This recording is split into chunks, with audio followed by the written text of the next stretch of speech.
Good evening. I'm Avery Jones, and welcome to this edition of Spotlight. In debate tonight, the current crisis in the oil industry. The price of crude oil is now at the highest level it's ever been, and Americans are feeling the pain at the pump. In California, gas prices now hover at an unprecedented $7 a gallon and are expected to rise even further. How did we get to this point? Some experts say worldwide violence is complicating the rules of supply and demand. Others say the oil companies themselves are to blame. In the past few weeks, we've seen protests worldwide. It's having a tremendous effect on our economy and on our sense of security. The increase in global tension is palpable. It is in this atmosphere that the World Energy Forum will take place in London next week. Energy leaders will be meeting for the first time face to face. Will they be able to pull us back from the brink? Joining us tonight are two men who are intimately involved with the workings of the oil industry. Jude Corwin is CEO of British-based Pemmico Industries. Harold Kingman is president and CEO of TransGlobal Energy, a multinational corporation based right here in America. Gentlemen, welcome. My pleasure. Thank you for having us. Mr. Corwin, I'll begin with you. What's your take on today's oil crisis, and what do you hope to see emerge from the World Energy Forum? The name alone gives us reason to be optimistic about the future. It is an energy forum. It is not an oil forum. Oil has been treated as a primary fuel resource for far too long, and most major energy companies recognize that fact. With the exception, if I may say respectfully, of TransGlobal, we're all taking responsibility for past mistakes. We're establishing a new, independent, realistic pricing structure, one that seeks to protect future generations. We need to free ourselves, don't you agree? We need to free ourselves from our dependence on fossil energy sources. All due respect to my colleague, but his logic is specious at best. Today's prices have been artificially inflated, and I'll tell you why. Companies like Pemmico have reduced output quotas, unnecessarily I might add, to create a false crisis.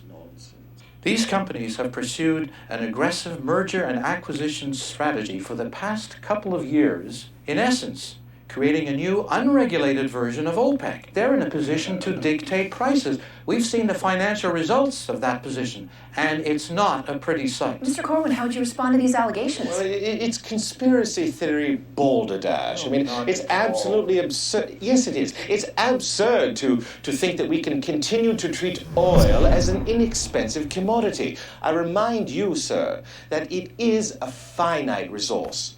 And it is also a pollutant. It is destroying the environment. And I say again, we have responsibilities to future generations. And Pemmico takes this responsibility very seriously. I'm sorry, oil combustion processes have never been more environmentally friendly. And our labs are working daily to improve those processes. And the reality is, our dependence on oil won't be remedied for at least 25 years. We have a responsibility not only to the environment, but also to the economy. To price gas at $7 a gallon is outrageous.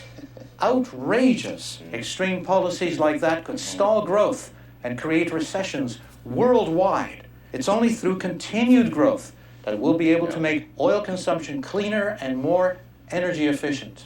I've got to jump in here. Most economists, including some at the White House, sir, consider this present price disparity a dangerous sign. It is, quite frankly, a ticking time bomb. If a united front is what you want, there's a simple solution. Indeed, what is that? Lower your prices. Well, there you have the kind of arrogance. When our Egyptian refinery becomes operational, we'll be able to provide inexpensive oil to the entire world, not just America.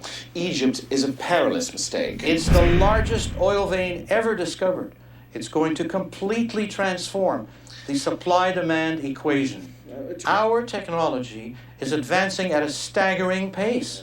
Look at Houston. It's a highly sophisticated supercomputer compared to the mechanical calculators that Pemmico and other companies use.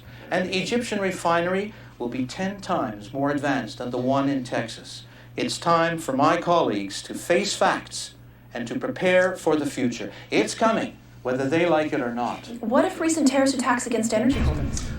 Well, yes, this is another terrorist attacks. Indeed, another tremendous problem our industry faces. Now, these attacks are on the rise, as you know, Avery, and they are being perpetrated by men and women who actually believe they're protecting the environment. It's an extreme reaction. And yet, another sign, surely we can agree on this, it is another sign that energy companies must change their business practices and adapt to the future. Despite these growing security risks, and no company has been hit harder than TransGlobal, we've proven that it's possible to continue providing oil at a reasonable rate.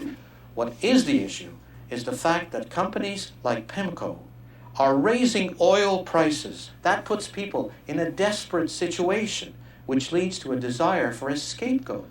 Oil companies are the scapegoat.